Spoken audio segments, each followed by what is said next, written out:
জামিন লৈ পলোৱাৰ ধান্দাত আছে সিদ্ধাৰ্থ শ্যামকানু। সিদ্ধাৰ্থ শ্যামকানুসহ এই চাৰিটা শেষ।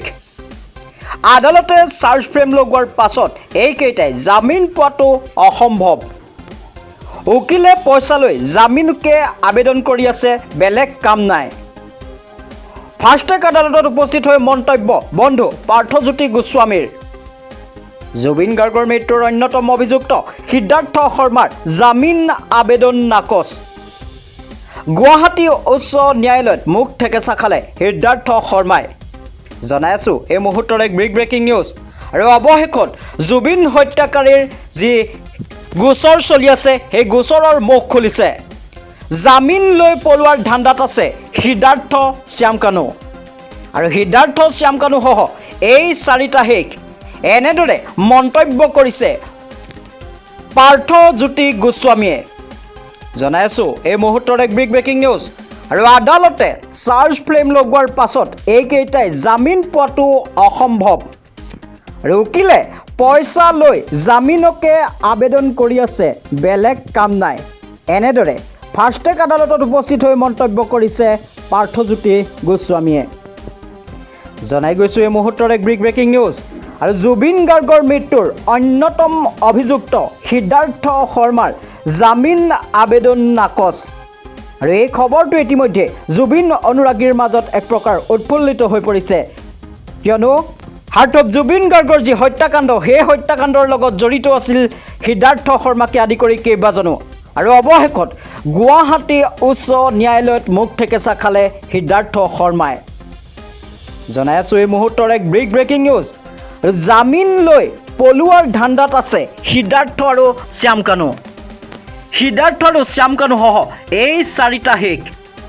আদালতে চাৰ্জ ফ্ৰেম লগোৱাৰ পাছত এইকেইটাই জামিন পোৱাটো অসম্ভৱ।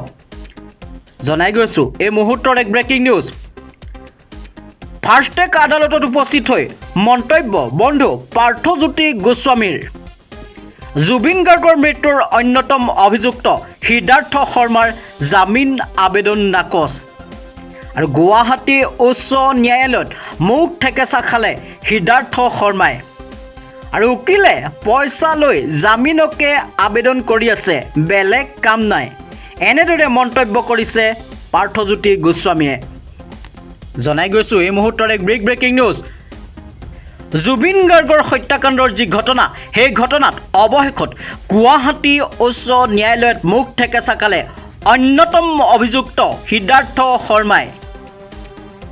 জুবিন গাৰ্গৰ মৃত্যুৰ অন্যতম অভিযুক্ত সিদ্ধাৰ্থ শৰ্মাৰ জামিন আবেদন নাকচ। আৰু এই খবৰটোৱে ইতিমধ্যে জুবিন অনুৰাগীৰ মাজত এক উৎফুল্লিত হোৱা দেখা গৈছে। আৰু জামিন লৈ পলোৱাৰ ধান্দাত আছে মূল অভিযুক্ত সিদ্ধাৰ্থ আৰু শ্যামকানু। সিদ্ধাৰ্থ শ্যামকানুসহ এই চাৰিটা শেষ। আদালতে চাৰ্জ ফ্ৰেম লগোৱাৰ পাছতে এইকেইটাই জামিন পোৱাটো অসম্ভৱ। আৰু এনেদৰে ফাৰ্ষ্ট ট্ৰেক আদালতত উপস্থিত হৈ মন্তব্য কৰিছে বন্ধু পাৰ্থজ্যোতি গোস্বামীয়ে। ইয়াৰোপৰি উকিলে পইচা লৈ জামিনকে আবেদন কৰি আছে, বেলেগ কাম নাই। এনেদৰেও মন্তব্য কৰিছে। আৰু জুবিন গাৰ্গৰ যি ঘটনা এই ঘটনাক লৈ তাৰিখৰ পাছত তাৰিখৰ হৈ অৱশেষত গুৱাহাটী উচ্চতম ন্যায়ালয়ত মুখ ঠেকেচা খালে মূল অভিযুক্ত সিদ্ধাৰ্থ শৰ্মাই। আৰু জামিন লৈ পলোৱাৰ ধান্দাত আছে সিদ্ধাৰ্থ আৰু শ্যামকানু। আৰু ফাৰ্ষ্ট ট্ৰেক আদালতত উপস্থিত হৈ বন্ধু পাৰ্থজ্যোতি গোস্বামীয়ে মন্তব্য কৰিছে। আৰু জুবিন গাৰ্গৰ মৃত্যুৰ অন্যতম অভিযুক্ত সিদ্ধাৰ্থ শৰ্মাৰ জামিন আবেদন নাকচ। গুৱাহাটী উচ্চ ন্যায়ালয়ত মুখ ঠেকেচা খালে সিদ্ধাৰ্থ শৰ্মাই। কিন্তু এটা বস্তু কওঁ, এই চাৰিটা খাল্লাছ ফিনিছ। তেওঁলোকৰ এতিয়া ইণ্টেনশ্যন এটাই, কেনেবাকৈ যদি ভুলে কমে বেলটো পাওঁ আৰু ইয়াৰ পৰা ফুটিম উৰ চক্কৰ। মেইনতে বেলেগ ধান্দা নাই, উৰ চক্কৰৰ কাৰণে ধান্দা দি আছে যে বেলটো লওঁ আৰু ফুটিম।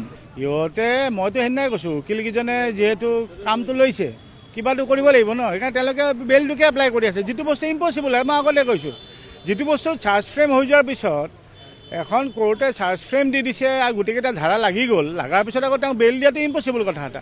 আৰু বাৰে বাৰে এইটো বস্তু চাওক, লৰ পিনৰ পৰা বেলটো কাক দিয়ে? যিজন মানুহ যেতিয়া কোৰ্টে যেতিয়াই বিচাৰে তেতিয়া কোৰ্টত আহিব লাগিব। এতিয়া তেওঁলোকে আহিব পাৰিব জানো ডেইলি? কালি যদি কোৰ্টে ডেইলি বেচে ক'ৰ পৰা আহিব?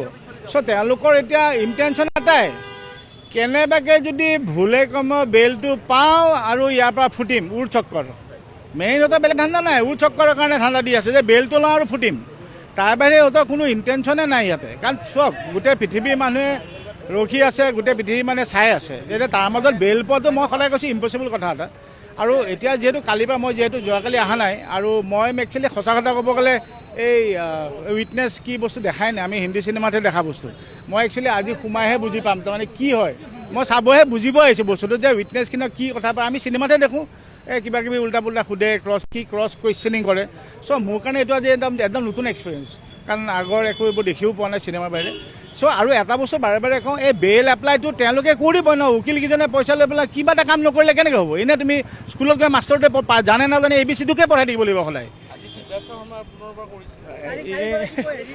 কৰিয়ে লাগিব সিহঁতে, সেইটোৱে মই বাৰে বাৰে কৈছোঁ তোমাক। আজি এটা তোমাৰ জানা যিটো ইম্পচিবল কথা এটা, তথাপিও তুমিতো কৰিব লাগিব ন। কালিতো ঘৰৰ মানে সুধিব আপুনি মোৰ উকিলে পইচা কেইটা লৈ কি কৰি আছে? তেওঁতো ক'ব মই বেল এপ্লাই কৰি আছোঁ। সেইটো তেওঁ জানে, চবেই জানে, এইটো বেল কোনো নাপায় তাৰমানে, এইকেইটাই বেল নাপায়। কিন্তু কামটো কৰিব লাগিব ন। যেনেকৈ মই কৈছোঁ মাষ্টৰ এটা হৈ পেলাই তুমি পাৰা নৱাৰা স্কুলত গৈ পঢ়াই দিব লাগিব ABCD কেইটাকে।